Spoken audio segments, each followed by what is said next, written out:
Okay, we got a Genie GS3246. The 32 means it's up 32 feet. The 46 means it's 46 inches wide. When we do the walk around on any machines, I always tell people to start at the key. Because if there's no key, we're not going to go anywhere. So you can see right now, that's the off position. That turns power to the upper controls. That turns power to the lower controls. We can open up the side panel. That's how we're going to tell how much hydraulic fluid is in there. And we can also get a view under the machine to see if there's any leaks. Close that up. Now if we're going to try to make this thing go up and down under battery power, you just hold that button right there and push that one in. And that'll make it stack go up. And you notice those things are called pothole protectors. What that's designed to do is if you run the thing in a hole, it'll land on that instead of tipping the whole machine over. There is a safety prop, which is mounted right there. And what that does, that picks it up, sits right there. So we can set the arm down, work inside there to clean the debris out of there so nobody gets smashed while they're doing anything like that. And it's always important, if you have to get in there, to use that safety prop. Now, these hydraulic pressure relief valves are in different places depending on the machine. So all we're going to do is grab a hold of this one, pull it out, and then you'll notice the scissor stack is dropping. That's how we would do a rescue if somebody was stuck up in the basket and killed and hit the red button on the top. That's the only way you're going to bring that machine down. And we bring it all the way down until it settles. This door here, depending on the machine, just has some different hydraulic functions in there. So as we walk around the machine, we're going to look at lug nuts, we're going to look at decals, because the decals are just visual reminders of the hazards that could be associated with the machine. We come around to the back, you notice we have two plug-ins. This one here puts power to the upper controls, and what that does, we can run a corded drill or a corded piece of equipment up there. This one here is the battery charger. So we want to use that for battery charging. And we're looking everything over as we go through, and we notice we didn't bring that stack all the way down. So we're going to go back over here, hold a little bit more. Okay, as we walk around the machine, we're just looking for anything that doesn't look right. We've noticed the power's on, that's why the light's blinking. Open the door, here's our battery bank. Now if we had to lock this thing out to where nobody could get to it, or a lot of times on the different job sites, the machines will be gone where you left them out.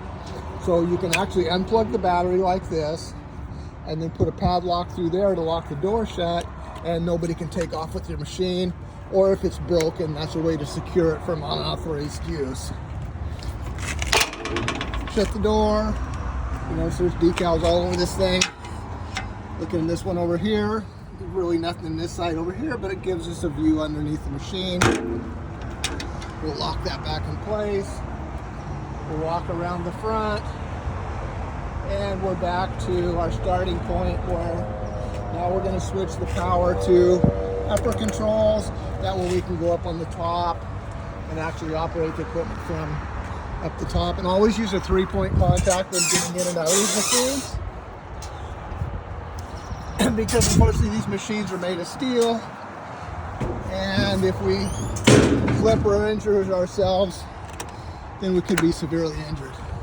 You always want to double check that the operator's manual and the other manuals are in place in these things, which this one is.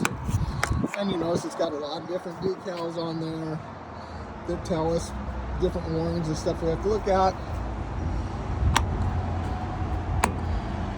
We got our steer functions right here on top. We got our trigger joystick right here, which we got to pull back to make it go up or down. And you'll notice we have this, push this button here, the little circle comes on, we're actually able to go up and down. Then when we want to switch it to drive, we push that button there, that little circle will go on, and then we can drive it forward and back. Now if we sit here too long without activating that joystick for about, I forget how many seconds, but it's going to go back to, right now it's back into it's neutral position, which means we have to select one of those, or the other, to make the machine go up. Now we also have an indoor-outdoor. So we've kind of talked about that earlier. Indoor, you push this, it'll go up to its full height. Outdoor, you push that one there, it's going to go up to a less of a height than the machine's actually rated for. So it won't go, if we push this button here, it's not going to go up to its full 32 foot of height. It's going to be shortened. But in the indoor position, we can push that one there, and the machine will go up to its full height. We do have our red e-stop button, which most job sites want you to basically stop the power when you're up, once you get up to height to work, and then restart it again. So we notice we have our directional decals. These really don't mean a lot on a scissor lift because the rotation of the basket doesn't turn 180 degrees around. So, but you'll notice that thing there is still active, it's running back and forth. Once we push that, we get our 0. And that way we can drive it again.